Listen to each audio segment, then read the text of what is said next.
Welcome back to What Arty Noobs with General Disturbance. This is the M46 Patton. It's the American Tier 9 medium tank, and this one's located on the north spawn of Himmelsdorf Encounter and is under the command of Billy Perino. Now you can see 2 marks of excellence on his barrel, so he obviously plays this Patton a lot. Well, what can I tell you about the Patton? Well, it's a development of the Pershing medium tank. It's a better tank. It's more powerful with a 105mm gun as its top gun, and it's quite a good flanking tank, but it's a bit slower than its competitors. And you can see Billy Perino is making his way to the centre point to engage the enemy tanks as they come over the rise. Oh, there's our first target, T-32. Now this hull down position, ooh, did take a big round there from the Scorpion. 454, that hurt. Reloaded. He's going to take on the T-32, but he takes a round from the T-32 as well, and he's not doing too well in this position, so he's decided to move away. 2 big rounds through the turret, and he's going to engage an IS around the corner, and there's a T-54 down there as well. He's pulling back to see if he can put shots into the T-54. No, I think the T-54 is in a position. Oh, now he can get shots on him, and well, he just gets a critical hit there. I think he hit the tracks, bounced around from the T-54. That's a bit better. 369 from that shot. Comes from around the corner. He's reloaded. He bounces around there, I think. Pretty sure he bounced around.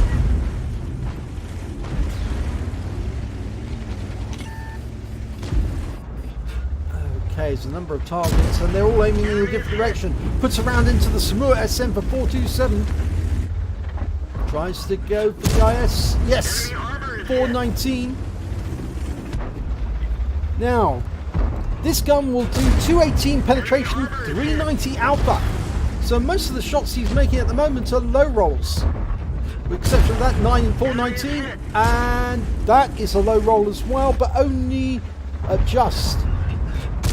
And puts a round into the Centurion 5-1. He's hitting just about everyone at the moment. He's using APCR. And he's got increased penetration, 265 on that one. Puts another round. Oh, no. He's lost his commander. Tries a round into the T-32 after putting his commander back in. Oh, just got hit in the side. He is using Coca-Cola to increase performance. Means he's not carrying any fire extinguisher, but the good sign, he probably does have a crew that's trained to use without them. Fires around it, takes out that Scorpion, the one that hurt him. That's a nice bit of retribution. There's an enemy behind there. Holds the Samura, gets 362 into him, low roll. Can he finish off that Samura? So 1 shot now. Yes! 304. Now, can he get the T-34, come over the top, over the top of the rubble? Well, no, he's not going to try. Instead, he's going to come down the other side and attack those tanks on the banana. Who's down here? Okay, Spick. Puts a round in, 366, good round, low roll though. Is there somebody around the corner? Yes, there is. There's a T-32 around the corner, but he puts a shot into that Spick for 410. Going after an E75 now around the corner. T-32 is no longer there. He's down to 316 hit points, so he is a 1 shot. He needs to be careful. That T-34-1 is getting in the way behind him. Oh, and we just lost our IS. Puts a round into the E75. He's jockeying for that corner. E75 goes down. Now he's off to the cap area, and those guys were getting in the way. Now hopefully the Lurver will understand he is a medium tank, he's a flanker. His job is to move fast and catch the enemy unawares on their corners. And that convoy's around the corner and going up the other street. So he needs to get behind him quickly, and there he is. 1 into his rear, hits his tracks. It tracked him. Go for the rear, and yes, that one went in. 388. Now, can he get a finishing shot? No, he doesn't need to. The convoy's been taken out by RSTG. Right now, there's a P-43 turn around that corner. 1,000 hit points though. Oh, fires a round in, 389, blocks the shot from the P43 turret. Needs to be careful now, remember his hit points. Fires another round in, 358, he is a one shot and he's gone. So we're up to 7k of damage caused, 863 of damage assist. There is only 2 heavies left on the enemy team. One of them is an IS. In fact, now there's only 1 enemy left, and there he is. And that is a high roll. But he needs to be careful not to get shot in this one. There's a fire, and he's gone down. Oh, the STG got the fire. Wow, that was a very quick battle towards the end. Very quick indeed. Very hectic, but what a lot of damage. And he only ended the battle on 34 hit points. Would you believe it? Let's have a look at the end of battle stats. It's an ace tanker for Philly Perino in the M46 Patton. But not only that, he got his 3rd mark. He's got his 3rd mark of excellence for this tank, which means now 3 stars on the barrel.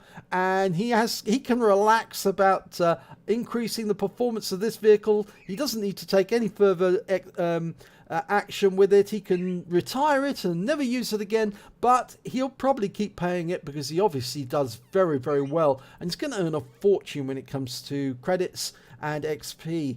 So, Ace Tanker, let's have a look at the other awards. He got a Hand of God because he survived the battle having received damage from 4 different enemies. He got a Bruiser Medal for getting at least 5 critical hits. He managed to get 7 in that battle. A Fire for Effect for dealing more damage than the hit points of his own vehicle. A High Caliber for dealing the most damage in the battle overall. And a Confederate for hitting more of the enemy than anyone else. At least 6 tanks subsequently taken down by others. So, let's have a look at the team score.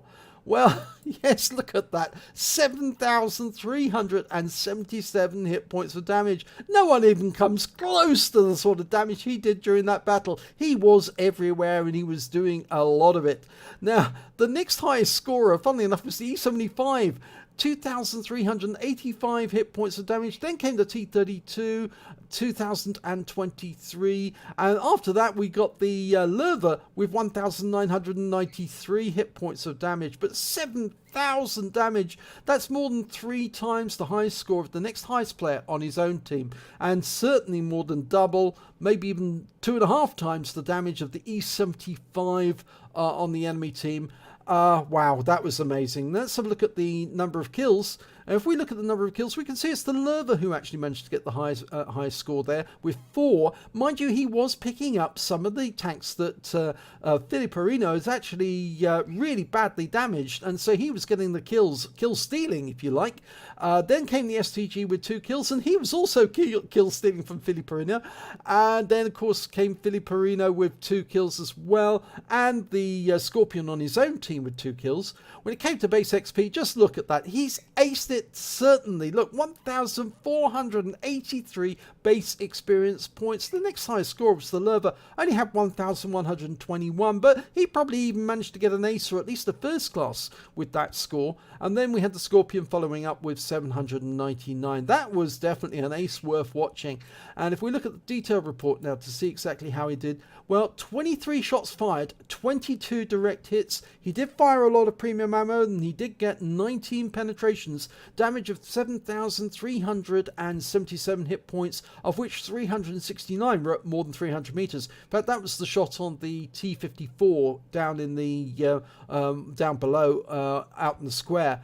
He received 9 hits from the enemy. 5 of them were penetration, 4 non-penetrations. Those 5 penetrations, well, most of the damage was actually done to him whilst he was up on top of the hill, right at the start of the battle when the Scorpion put a round into him, and then the T32 did as well. He wasn't having much success on that position, so he changed positions, which is what you should do. Move around, find a new position to fire at the enemy whilst they're occupied shooting at other teammates, and then you can get the damage on them. And of course, he switched ammo, went to APCR, and then he could get better penetration on them. He blocked damage of 1,050 hit points. He spotted 5 enemy vehicles, damaged 11 of the enemy, killed 2 of them, and did damage assistance of 863 hit points.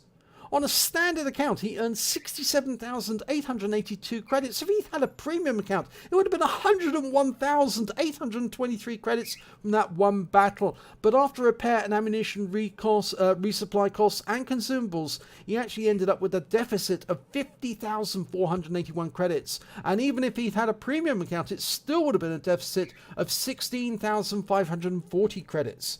He received 1,483 base XP, and there was no multipliers, so that's all he took away. So he did use a lot of premium ammo, but boy did he get good results. And yes, he does have that third mark of excellence, and nobody can deny that Filiperino knows how to use the M46 Patton to its best effect. And this was a replay worth watching to see exactly what you've got to do if you want to third mark your M46. So if you enjoyed this replay, and I certainly did, please give it a like and do subscribe to our channel, and hopefully it'll be your replay that I'll be featuring in the next video.